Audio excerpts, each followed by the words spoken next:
Hi welcome to Seethu vlogs. ఈరోజు మనం egg కర్రీని ఎలా చేసుకోవాలో చూద్దాం. ముందుగా ఎగ్స్ని తీసుకోవాలి. తర్వాత ఆనియన్స్, పచ్చిమిర్చి, కరివేపాకు, కొత్తిమీరని తీసుకోవాలి. కొంచెం అల్లం వెల్లుల్లి పేస్ట్ని తీసుకోవాలి. ప్యాన్లో ఆయిల్ పోసి అది వేడెక్కిన తర్వాత ఆనియన్స్ని వేయాలి.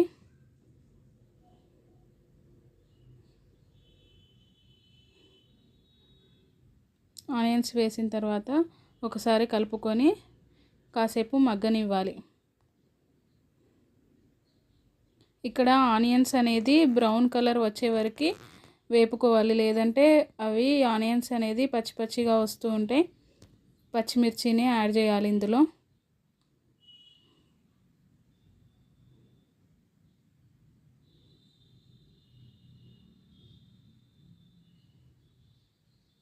కరివేపాకు,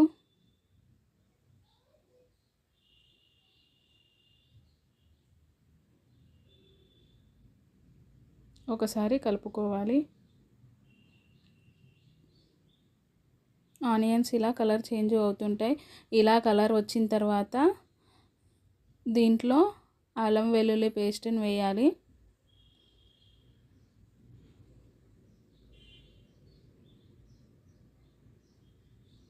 ఒకసారి కలుపుకోవాలి.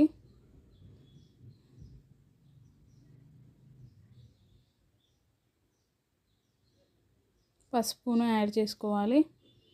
అల్లం వెల్లుల్లి పేస్ట్, పసుపు పచ్చి వాసన పోయే వరకు మగ్గించుకోవాలి.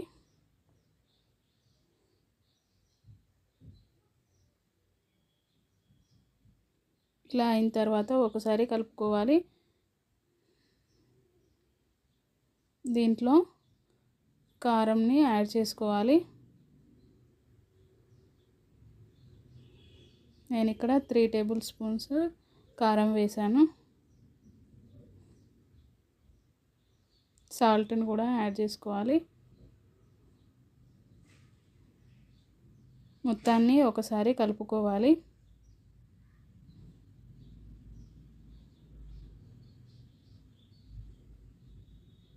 ఇప్పుడు దీంట్లో ఎగ్స్ని వేయాలి.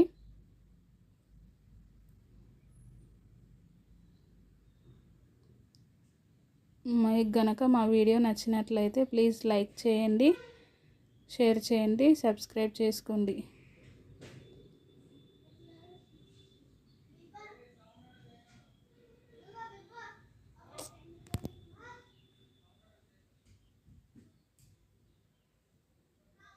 ఎగ్స్ని వెంటనే కలపకూడదు. ఇలా కొద్దిసేపు మూతను పెట్టుకొని ఉంచుకోవాలి. ఇలా ఎగ్ అనేది ఆమ్లెట్ లాగా అయిన తర్వాత దానిని రివర్స్ వేయాలి. మొత్తం స్పూన్తో తిప్పకూడదు. ఇలా వేస్తే ఎగ్ అనేది గడ్డలు గడ్డలుగా ఉంటుంది. ఇలా రివర్స్ వేసి మళ్ళీ మూతను పెట్టుకోవాలి కాసేపు.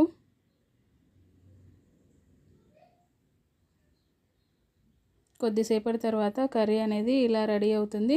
చూడండి ఎలా గడ్డలు గడ్డలుగా ఉందో కర్రీ. దీంట్లో కొంచెం కొత్తిమీరని యాడ్ చేయాలి. ఒకసారి కలుపుకోవాలి. కొంచెం ధనియాల పొడిని కూడా యాడ్ చేసుకోవాలి.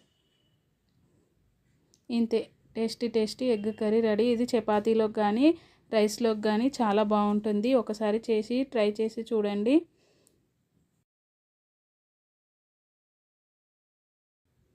Keep watching my videos. Thank you. ఉంటా మరి, బాయ్ బాయ్.